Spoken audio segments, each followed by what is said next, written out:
नमस्कार। मामला थोड़ा ज़्यादा संवेदनशील है।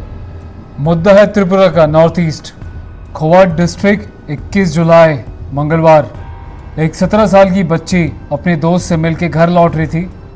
चकमा घाट के एरिया से वापस लौट रही, तभी उसका एक रिलेटिव, उसकी जान पहचान का उसका परिचित उसको बोलता है कि चलो मैं तुम्हें गाड़ी से छोड़ देता हूँ। गाड़ी में बिठाने के बहाने उसको लेके जाता है और वो प्लस उसके 4 और साथी मिलके बजाय उसको घर छोड़ने के ले जाते हैं एक सुनसान जंगल की ओर। उसके बाद हैवानियत का रंग रंगा जाता है, हैवानियत का खेल खेला जाता है इस मासूम बच्ची के साथ। सोर्सेज से मिले फोटोग्राफ के हिसाब से इन 5 के नाम और शक्लें दिखाई गई हैं, जिनमें से पहला नाम है गानी मियाँ, दूसरा है काचे मियाँ, तीसरा है अहमद अली, चौथा है जावेद मियाँ और 5वां है जिहाद मियाँ।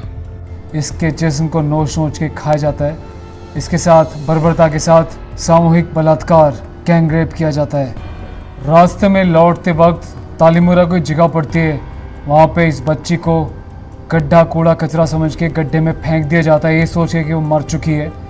उसके बाद ज़्यादा वहाँ से निकल लेते हैं। किसी तरीके से बच्ची वहाँ से निकलती है, फ़ोन मिलाती है अपने परिचित को और इसको तुरंत अस्पताल ले जाया जाता है। उसके बाद तालीमुरा के पुलिस स्टेशन में FIR लॉन्च कराई जाती है। ये सारी खबर सूत्रों के हवाले से मिली है और पता चला है कि वहाँ के थाने के SDPO जगदेश्वर रेड्डी, एक और ऑफिसर स्वप्ना वहाँ से रवाना होते हैं। मौके पे जाके देखते हैं, वारदात को ढूंढने की कोशिश करते हैं लेकिन कोई नहीं मिलता। पता चलता है कि 5 के 5 एब्सकॉन्ड हैं और ये मामला 21 जुलाई का है, मंगलवार का। और आज आप देखिए कितने दिन हो गए हैं, लेकिन हमारे देश के किसी भी बड़े मीडिया हाउस ने इस खबर को नहीं दिखाया। इनफैक्ट गूगल आप करेंगे तो भी इसकी खबर बहुत ही छोटे मोटे लेवल पर आपको देखने को मिलेगी।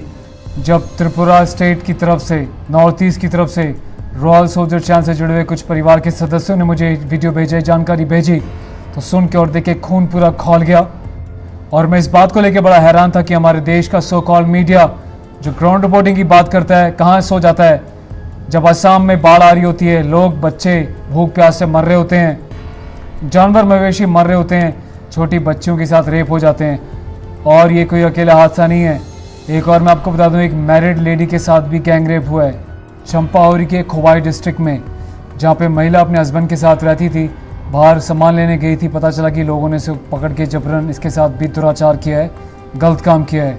उसके बाद पुलिस कंप्लेंट लॉन्च होने के बाद उन अपराधियों में से 4 में से 2 को पकड़ के हवाला भेज दिया गया रिमांड के लिए 14 दिन के लिए। बाकी 2 अभी भी फरार हैं। ये सब देख के खून खौलता है, गुस्सा आता है, नहीं आता। आंख बंद करो, इमेजिन करो कि आपके घर आके आपकी बीवी, आपकी माँ या आपकी बेटी या आपकी बहन आपको बोलती कि उसके साथ ऐसा हो गया है, तो शायद आप इमेजिन कर पाओगे कि उस परिवार पे क्या बीती होगी, किसी की माँ बहन बेटी पे क्या बीती होगी जब उसके साथ इतना बड़ा अपराध करता है कोई ऐसा हैवान। आए दिन रेप जैसे केसेस हो रहे हैं, चाहे 6 महीने की बच्ची हो, 50 साल की, 70 साल की, 75 साल की कोई बुजुर्ग महिला हो, ये दरिंदे किसी को नहीं बख्शते।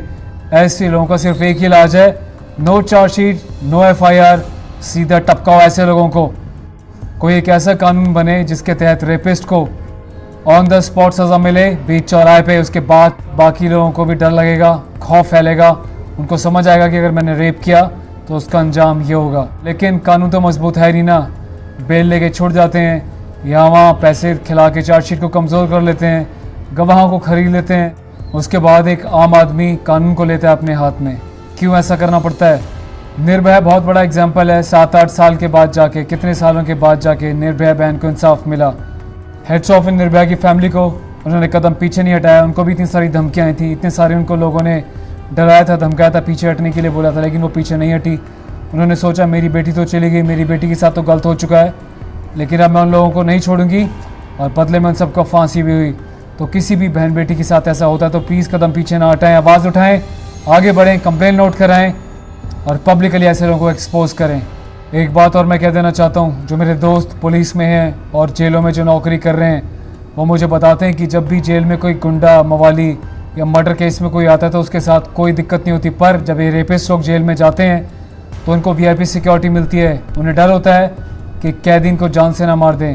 तो ऐसे कैदी, मैं हालांकि यहाँ पे किसी कैदी का फेवर नहीं ले रहा, लेकिन कैदियों को भी हेड्स ऑफ है जिनमें इतनी इंसानियत है कि वो रेपिस्ट को रेपिस्ट समझते हैं और ऐसे दरिंदों को जेल में भी सबक सिखाते हैं। अगर एक आम हिंदुस्तानी ये ठान ले कि मैं राह चलते किसी बेटी बहन के साथ ना तो गलत होता हुआ देखूंगा ना सुनूंगा, तो मजाल नहीं कि राह चलते किसी के साथ ऐसा दुराचार हो जाए। लेकिन हम ही जब किसी के साथ ऐसा होता हुआ देखते हैं तो आंख मोड़ देते हैं, ये भूल जाते हैं कि सामने वाली भी किसी की बहन बेटी या माँ हो सकती है। तो बदलाव बातें करने से नहीं आएगा, कुछ करने से आएगा। और मेरे देश का मीडिया जो ऐसे मुद्दों पे सोए रहता है, आंखें खोले कान खोले और देश की वाकई ग्राउंड रिपोर्टिंग की जो बात करता है, हेल्प करे, गरीबों को इंसाफ दिलाए। राजस्थान को इनको बार बार बताइए कि ये लोग क्या कर रहे हैं, पुलिस प्रशासन कहाँ सो रहा है। प्लीज़ सपोर्ट करें गाइज।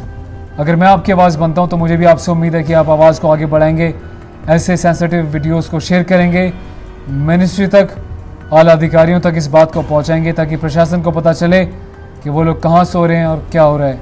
और जितनी भी बहनें हैं अपना ख्याल रखिएगा। एक सेल्फ डिफेंस का वीडियो मैंने बनाया, टॉप लिंक में मैं दे रहा हूँ। और एक 73 साल की बूढ़ी माँ के साथ भी रेप हो गया दिल्ली में, पर किसी मीडिया ने इस बात को नहीं उठाया।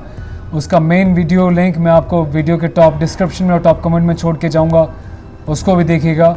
और कहीं ना कहीं प्रशासन के ऊपर भी सवाल निशान उठते हैं। तो आप इस वीडियो के बारे में क्या कहना चाहते हैं अपनी कमेंट में राय ज़रूर दीजिएगा और वीडियो को शेयर कीजिएगा ताकि ऐसी बहनों को इंसाफ मिल सके। और लास्ट में एक बात और मैं कहना चाहता हूँ, ये जो नॉर्थ ईस्ट के लोगों के साथ ये जो भेदभाव किया जाता है, रेसिज्म का जो भेदभाव किया जाता है, इन्हें चाइनीज़ और ना जाने क्या क्या कहा जाता है, मुझे कई बार शर्म आती है ऐसे लोगों के ऊपर जो अपने आप को हिंदुस्तानी कहते हैं, इंडियंस कहते हैं। अबे वो भी हमारे देश का हिस्सा है। कभी जाके देखो किस स्थिति में वो रहते हैं, वो भी इसी देश में रहते हैं, इसी देश की हवा में जीते हैं, इसी देश का पानी पीते हैं। तुम्हारा क्या हक बनता है ऐसे लोगों को चाइनीज़ और न जाने क्या क्या बोलने का। कभी जाके रहो उनके इलाके में, रूरल एरिया में, वहाँ की तकलीफ़ों को सहो तो तुम्हें पता चल जाएगी चाइनीज़ क्या होता है। शर्म करो थोड़ी, धिक्कार है तुम जैसे लोगों के ऊपर। तो देश में आपसी भाईचारा बनाए रखें, हर किसी को बराबरी का सम्मान दें। कोई ऊंच नीच, छोटा बड़ा, काला गोरा, मोटा पतला, ये सब बकवास की बातें छोड़ दो। मज़हब के नाम पर देश को बांटना छोड़ दो, हिंदू मुस्लिम सिख ईसाई के नाम पर लड़ना मरना छोड़ दो। एक हो जाओ तभी देश आगे बढ़ पाएगा, वरना ऐसी कुत्ते बिल्ली की तरह लड़ लड़ के आपस में मर जाओगे और किसी को इंसाफ नहीं मिलेगा।